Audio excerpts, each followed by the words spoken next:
32 ಎಕರೆ ಜಮೀನಿದೆ. ಸಿಎಂ ಆಗಿದ್ದಾಗ ಒಂದೊಂದು ಫೈಲ್ಗೆ ಸೈನ್ ಹಾಕಕ್ಕೂ ಒಂದೊಂದು ವಾಚ್ ತರಿಸ್ಕೊಂತ ಇದ್ರಲ್ಲ, 10 lakhs 15 lakhs. ಬಂದು ಯಾರನ್ನಾದ್ರು ಕಳಿಸ್ಬಿಟ್ಟು ಇವರು ಎಂಥದ್ದು SIT ಇಟ್ಕೊಂಡವ್ರಲ್ಲ ಚೆಕ್ ಮಾಡಿ ತಗೊಂಡು ಹೋಯ್ತು. ನಿನಗೆ ತಾಕತ್ತಿದ್ರೆ ನೀನು ಬಂದು ನಿಂತ್ಕೋಬೇಕು ಚಿಕ್ಕಬಳ್ಳಾಪುರದಲ್ಲಿ, ಬಾ ನೋಡೇ ಬಿಡೋಣ. ಆದರೆ ಇದು ಟಾರ್ಗೆಟ್ ರಾಜಕಾರಣ ನಡೀತಾ ಇದೆ.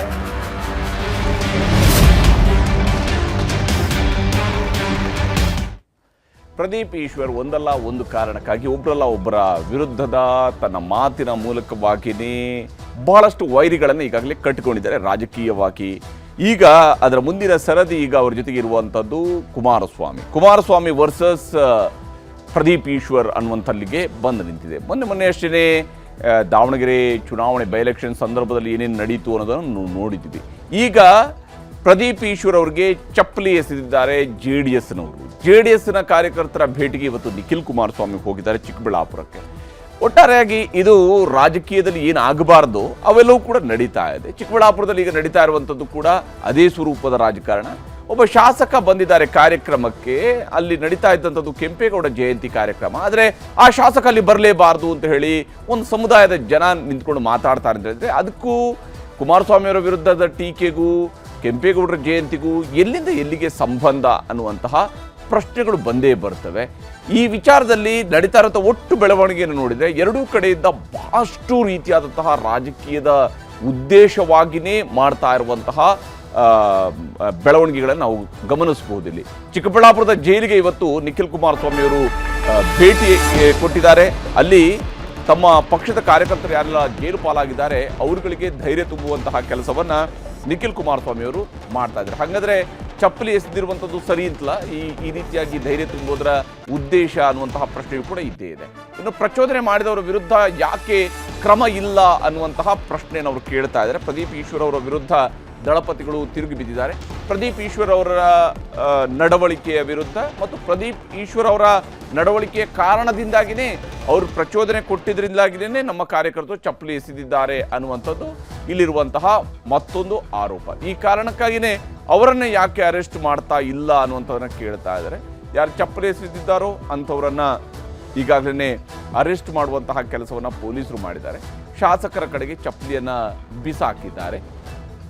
ಆ ಮೂಲಕ ಶಾಸಕ ಪ್ರದೀಪ್ ಈಶ್ವರ್ ಕೂಡ ಅಷ್ಟೇ ಈ ಇಡೀ ಕಾರ್ಯಕ್ರಮದಲ್ಲಿ ತನ್ನ ವಿರುದ್ಧ ಆಕ್ರೋಶದ ಮಾತುಗಳು ಬಂತು ಅನ್ನುವಂತಹ ಕಾರಣಕ್ಕಾಗಿ ನಡು ರಸ್ತೆಯಲ್ಲಿ ನಿಂತು ತೋಳು ತಟ್ಟುವಂತಹ ಕೆಲಸವನ್ನು ಮಾಡಿದರು. ಇದು ಯಾವ ರೀತಿಯಾದಂತಹ ತೋಳು ತಟ್ಟುವುದರ ಮೂಲಕವಾಗಿ ಏನನ್ನು ಮಾಡೋದಕ್ಕೆ ಹೊರಟಿದ್ದಾರೆ? ಇವರು ನಿಜಕ್ಕೂ ಶಾಸಕರ ಅಥವಾ ಈ ರೀತಿಯಾದಂತಹ ತೋಳು ತಟ್ಟುವಂಥದ್ದು, ತೊಡೆ ತಟ್ಟುವಂಥದ್ದು, ಇವೆಲ್ಲ ಯಾವ ಸ್ವರೂಪದ ರಾಜಕಾರಣ ಅನ್ನುವಂಥದ್ದು ನಿಜಕ್ಕೂ ಅರ್ಥ ಆಗೋದಿಲ್ಲ. ಕರ್ನಾಟಕದ ರಾಜಕಾರಣವನ್ನು ಇವರು ಎಲ್ಲಿಗೆ ತೆಗೆದುಕೊಂಡು ಹೋಗ್ತಾ ಇದ್ದಾರೆ ಅಂತ ಹೇಳಿ ಪ್ರದೀಪ್ ಈಶ್ವರ್ ತನ್ನನ್ನು ನಾನು ಏನು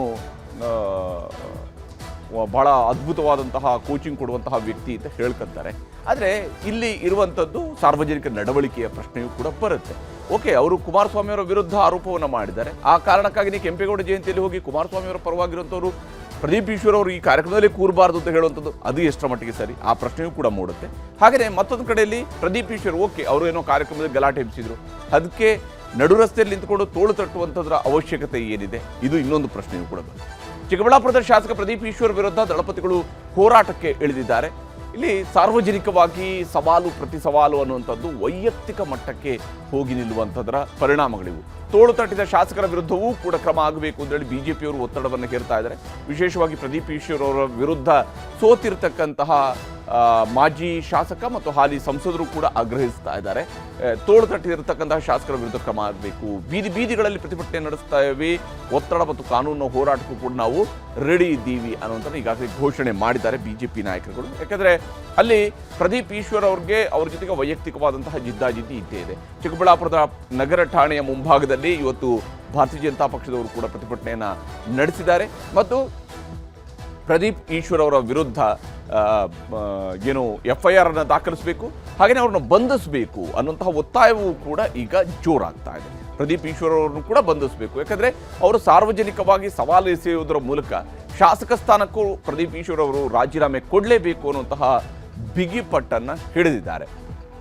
ಇಲ್ಲಿ ಸಾರ್ವಜನಿಕವಾಗಿ ನೀವು ಹೇಗೆ ವರ್ತಿಸ್ತೀರಿ ಅನ್ನುವಂಥರ ಆಧಾರದ ಮೇಲೆ ನಿಮಗೆ ಎಷ್ಟು ಗೌರವ ಸಿಗುತ್ತೆ ಅನ್ನೋದು ಕೂಡ ನಿರ್ಧಾರ ಆಗುತ್ತೆ.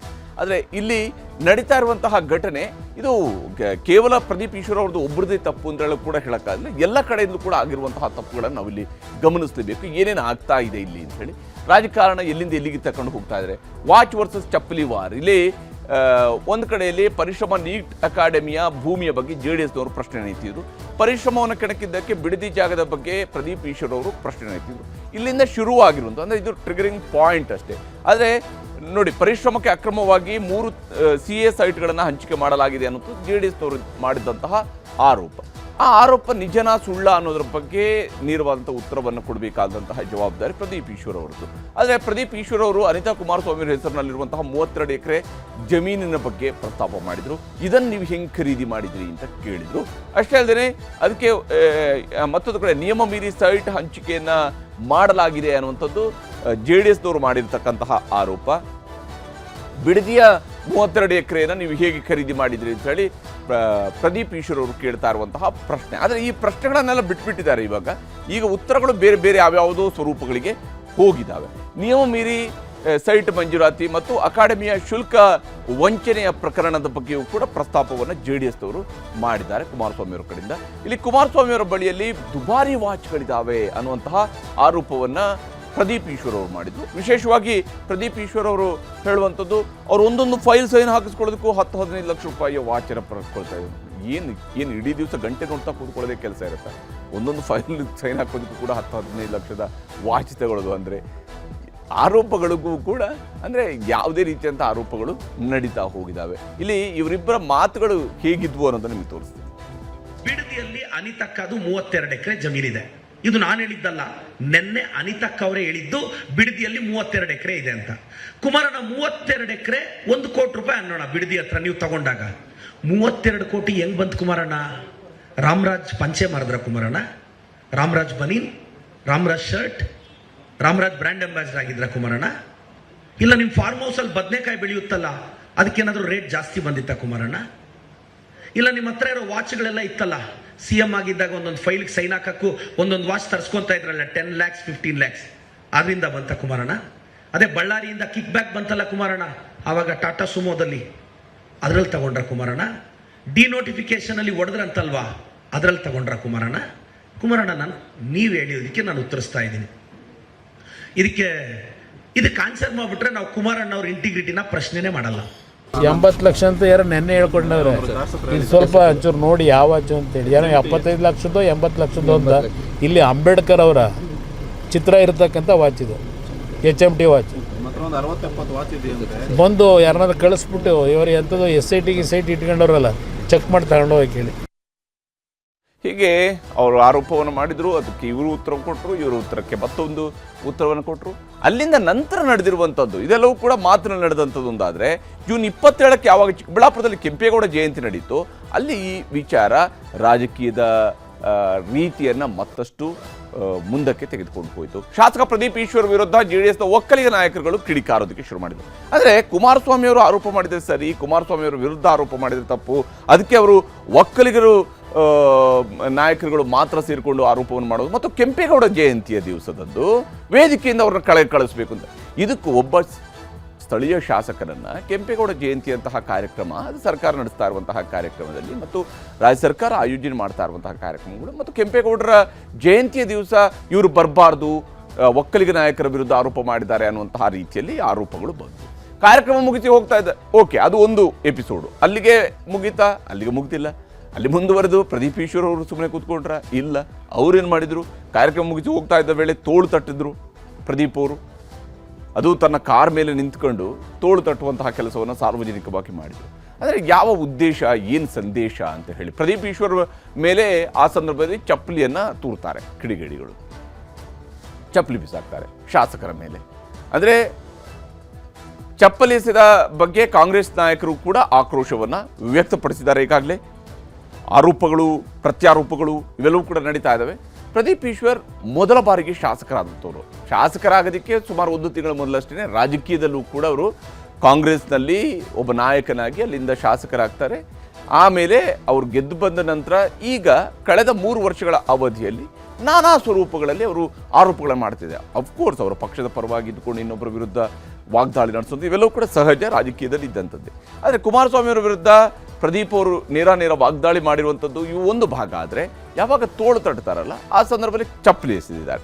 ಚಪ್ಪಲಿ ಎಸೆದಂತಹ ಪರಿಣಾಮವಾಗಿ ಏನಾಗಿದೆ, ಯಾರು ಚಪ್ಪಲಿ ಎಸೆದಿದ್ದಾರೋ ಅಂಥವ್ರನ್ನ ಹುಡುಕುವ ಕೆಲಸವನ್ನು ಪೊಲೀಸರು ಅನಿವಾರ್ಯವಾಗಿ ಮಾಡಲೇಬೇಕಾಗುತ್ತೆ. ಯಾಕಂದರೆ ಅವರು ಒಬ್ಬ ಹಾಲಿ ಶಾಸಕನ ಮೇಲೆ ಈ ರೀತಿಯಾಗಿ ಚಪ್ಪಲಿ ಎಸೆಯುವಂತಹ ಕೆಲಸವನ್ನು ಯಾರೋ ಮಾಡ್ತಾರೆ ಅಂತ ಹೇಳಿದಾಗ ಅದಕ್ಕೆ ಕಾನೂನಿನ ಕ್ರಮ ಅಲ್ಲಿ ಮಧ್ಯಪ್ರವೇಶ ಮಾಡಿದೆ. ಈ ವಿಚಾರದಲ್ಲಿ ನೋಡಿ, ಈ ಚಪ್ಪಲಿ ರಾಜಕೀಯ ಎಲ್ಲಿಗೆ ಬಂದು ನಿಂತಿತ್ತು ಅನ್ನೋದರ ಬಗ್ಗೆ ಪ್ರದೀಪ್ ಈಶ್ವರ ಮಾತುಗಳನ್ನು ನಾವು ಗಮನಿಸಬೇಕು. ನಾವು ಜಿಲ್ಲೆಯಲ್ಲಿ ಶೋಷಿತರು ಬದುಕಬಾರ್ದ, ಜಿಲ್ಲೆಯಲ್ಲಿ ಓಬಿಸಿರು ಬದುಕಬಾರ್ದ? ಕುಮಾರಣ್ಣ, ನೀನು DK ಅವ್ರನ್ನೂ ಸಹಿಸಲ್ಲ, ಚೆಲ್ವಣ್ಣನೂ ಸಹಿಸಲ್ಲ, OBCನೂ ಸಹಿಸಲ್ಲ. ನಾನು ಪೇಷನ್ಸ್ ಆಗಿದ್ದೀನಿ. ಎಸ್, ನಾವು ಶೋಷಿತರು, OBCಗಳು ನಿಮ್ಮ ಮನೆ ವಾಚ್ಮ್ಯಾನ್ ಕೆಲಸ ಮಾಡಕ್ಕೆ ನಾವು ಲಾಯಕ್ಕು. ನಿಮ್ಮ ಮನೆ ಕೂಲಿಗೆ ಬರ್ತೀವಿ, ನೀವು ಬಿಸಾಕೋ ಭಿಕ್ಷೆ ಅನ್ನ ತಿಂತೀವಿ, ನಿಮ್ಮ ಮನೆಗೆ ವಾಚ್ಮ್ಯಾನ್ ಕೆಲಸ ಮಾಡ್ತೀವಿ. ಒಬ್ಬ ಶೋಷಿತ ಶಾಸಕನನ್ನ, ಒಬ್ಬ OBC ಶಾಸಕನನ್ನ ನಡೆಸ್ಕೊಳ್ಳೋ ರೀತಿನ ಕುಮಾರಣ್ಣ, ನಾನು ಮತ್ತೆ ಹೇಳ್ತಾ ಇದ್ದೀನಿ, ನೀವು 1000 ಜನ ಚೇಲಗಳನ್ನ 1000 ಪೇಮೆಂಟ್ ಕೊಟ್ಟು 90 ಕಳಿಸ್ಬಿಟ್ರೆ ಎದುರ್ತೀವ ನಾವು. ನೀವೊಬ್ಬ ಶೋಷಿತ ಹುಡುಗನ ಅವಮಾನ ಮಾಡಿದ್ದು, ಒಬ್ಬ OBC ಹುಡುಗನ ಅವಮಾನ ಮಾಡಿದ್ದು. ಕುಮಾರಣ್ಣ, ಖಬರ್ದಾರ್, ಕುಚ್ ಭಿ ನಹೀ ಕರ್ ಸಕ್ತಾ ಹೈ. ತಾಕತ್ತಿದ್ರೆ ಬಾ, ರವಿಕುಮಾರ್ ಕೈಯಲ್ಲಿ ಚಾಲೆಂಜ್ ಮಾಡಿಸೋದಲ್ಲ. ನಿನಗೆ ತಾಕತ್ತಿದ್ರೆ ನೀನ್ ಬಂದು ನಿಂತ್ಕೋಬೇಕು ಚಿಕ್ಕಬಳ್ಳಾಪುರದಲ್ಲಿ. ಬಾ, ನೋಡೇ ಬಿಡೋಣ ನೀನು. ಹೀಗೆ ಇಲ್ಲಿ ಆರೋಪ ಪ್ರತ್ಯಾರೋಪಗಳ ಲೆವೆಲ್ ಎಲ್ಲಿಗೆ ಬಂದಿದೆ ಅಂತೇಳಿ ಗೋಚರಿಸುತ್ತೆ. ಒಂದು, ಶಾಸಕರು ವೇದಿಕೆ ಮೇಲಿರ್ತಾರೆ, ಶಾಸಕರು ಎದ್ದು ಹೋಗಬೇಕು, ಕಾರ್ಯಕ್ರಮದಿಂದ ಎದ್ದು ಹೋಗಬೇಕು ಅಂತ ಹೇಳಿ ಅಲ್ಲಿ ಗಲಾಟೆಯನ್ನು ಮಾಡುವಂತಹ ಕೆಲಸ ಕೂಡ ನಡೆದಿದೆ. ಈಗ ಇಲ್ಲಿರುವಂತಹ ಕೆಲವೊಂದು ಅಂಶಗಳು ನಾವು ಗಮನಿಸಬೇಕು. ಪ್ರದೀಪ್ ಅವರು ಯಾವಾಗ ನೀರು ಬಾ ಅಂತ ಹೇಳಿದ್ರೆ, ಈಗ ನಿಖಿಲ್ ಕುಮಾರಸ್ವಾಮಿ ಅವರು ಹೋಗಿದ್ದಾರೆ. ಶಾಸಕ ಪ್ರದೀಪ್ ಈಶ್ವರ್ ಮೇಲೆ ಚಪ್ಪಲಿ ಎಸೆದವರನ್ನ ಈಗಾಗಲೇ ಬಂಧಿಸಿದ್ದು ಮಾತ್ರ ಅಲ್ಲ, ಜೈಲಿಗಟ್ಟಲಾಗಿದೆ. 9 JDS ಕಾರ್ಯಕರ್ತರ ಬಂಧಿಸಿ ಜೈಲಿಗೆ ಕಳಿಸಿದ್ದಾರೆ ಪೊಲೀಸರು. ಈಗ ಜೈಲಿನಲ್ಲಿರ್ತಕ್ಕಂತಹ ಕಾರ್ಯಕರ್ತರನ್ನ ಭೇಟಿಯಾಗೋದಕ್ಕೆ ನಿಖಿಲ್ ಕುಮಾರಸ್ವಾಮಿ ಅವರು ಹೋಗಿದ್ದಾರೆ. ವಿಡಿಯೋ ನೋಡಿ ಒಟ್ಟು 150ಕ್ಕೂ ಅಧಿಕ ಜನರ ಮೇಲೆ ಸೋಮೋಟೋ ಪ್ರಕರಣವನ್ನು ಕೂಡ ಈಗಾಗಲೇ ಪೊಲೀಸರು ದಾಖಲಿಸಿಕೊಂಡಿದ್ದಾರೆ. ಅಲ್ಲಿಯ ಇಡೀ ಘಟನೆಗೆ ಸಂಬಂಧಿಸಿದಂತೆ ಜೈಲಿಗೆ ಭೇಟಿ ನೀಡಿದ್ದಾರೆ ನಿಖಿಲ್ ಕುಮಾರಸ್ವಾಮಿ. 4 ಜನರ ಜೊತೆಗೆ ಮಾತುಕತೆ ಕೂಡ ನಡೆಸಿಕೊಂಡು ಬಂದಿದ್ದಾರೆ. ಅಷ್ಟೇ ಅಲ್ಲದೆ ಅವರ ಕುಟುಂಬಗಳಿಗೆ ಒಂದು ಪಕ್ಷದ ನಾಯಕನಾಗಿ ಅದು ಅವರ ಜವಾಬ್ದಾರಿ, ಆ ಪಕ್ಷದ ಕಾರ್ಯಕರ್ತರನ್ನ ನೋಡಿಕೊಳ್ಳುವಂತಹ ಜವಾಬ್ದಾರಿ ಬಹುಶಃ ಅವರದ್ದು. ಆ ಕಾರಣಕ್ಕೆ ಅವರು ಹೋಗಿದ್ದಾರೆ. ಬಂಧಿತರ ಮನೆಗಳಿಗೂ ಹೋಗಿ ಧೈರ್ಯ ತುಂಬುವಂತಹ ಕೆಲಸವನ್ನು ನಿಖಿಲ್ ಕುಮಾರಸ್ವಾಮಿ ಅವರು ಮಾಡಿದ್ದಾರೆ. ಇಲ್ಲಿ ನಿಖಿಲ್ ಅವರು ಇದರ ಮುಂದಾಳತ್ವವನ್ನು ತೆಗೆದುಕೊಂಡು ಯಾವಾಗ ಅಪ್ಪನಿಗೆ ಸವಾಲು ಹಾಕಿದ್ರು, ಮಗ ಅಲ್ಲಿಗೆ ಎಂಟ್ರಿ ಕೊಟ್ಟಿದ್ದಾರೆ. ಅವರು ಹೋಗಿ ತಮ್ಮ ಕಾರ್ಯಕರ್ತರನ್ನ ಭೇಟಿಯಾಗುವ, ಕಾರ್ಯಕರ್ತರನ್ನ ಮಾತನಾಡಿಸುವ, ಅವರ ಕುಟುಂಬಗಳನ್ನ ಭೇಟಿ ಮಾಡುವ, ಅವರಿಗೆ ಧೈರ್ಯ ತುಂಬುವಂತಹ ಕೆಲಸವನ್ನು ನಿಖಿಲ್ ಕುಮಾರಸ್ವಾಮಿ ಅವರು ಮಾಡಿದ್ದಾರೆ. ಇವತ್ತು ನಿಖಿಲ್ ಅವರು ಚಿಕ್ಕಬಳ್ಳಾಪುರಕ್ಕೆ ಹೋದಾಗ ಏನು ಹೇಳಿದ್ದಾರೆ ಅನ್ನೋದು ಕೂಡ ತೋರಿಸ್ತೀನಿ. ಇರ್ತಕ್ಕಂಥ ವ್ಯಕ್ತಿಗಳು ನಿರಂತರವಾಗಿ ಕ್ಷೇತ್ರದಲ್ಲಿ ನಡೀತಾ ಇರ್ತಕ್ಕಂಥ ಲೋಪದೋಷಗಳ ಬಗ್ಗೆ, ಸರ್ಕಾರದಲ್ಲಿ ಆಗ್ತಾ ಇರ್ತಕ್ಕಂಥ ತಪ್ಪುಗಳ ಬಗ್ಗೆ ಎತ್ತಿಡಿದು ಮಾತನಾಡ್ತಕ್ಕಂಥ ಕೆಲವೊಂದಷ್ಟು ವ್ಯಕ್ತಿಗಳನ್ನ ಟಾರ್ಗೆಟ್ ಮಾಡಿ ಇವತ್ತು ಅವ್ರನ್ನ FIR ಹಾಕಿ ಇವತ್ತು ಸುಮೋಟೋ ಕೇಸ್ ಹಾಕ್ತಕ್ಕಂಥ ದೊಡ್ಡ ಅಪರಾಧ ಇವತ್ತು ಯಾರು ಏನು ಇಲ್ಲಿ ಮಾಡಿಲ್ಲ. ತಮ್ಗಳಿಗೂ ಗೊತ್ತಿದೆಯಣ್ಣ ಮಾಧ್ಯಮದವ್ರಿಗೆ. ಆದರೆ ಇದು ಟಾರ್ಗೆಟ್ ರಾಜಕಾರಣ ನಡೀತಾ ಇದೆ.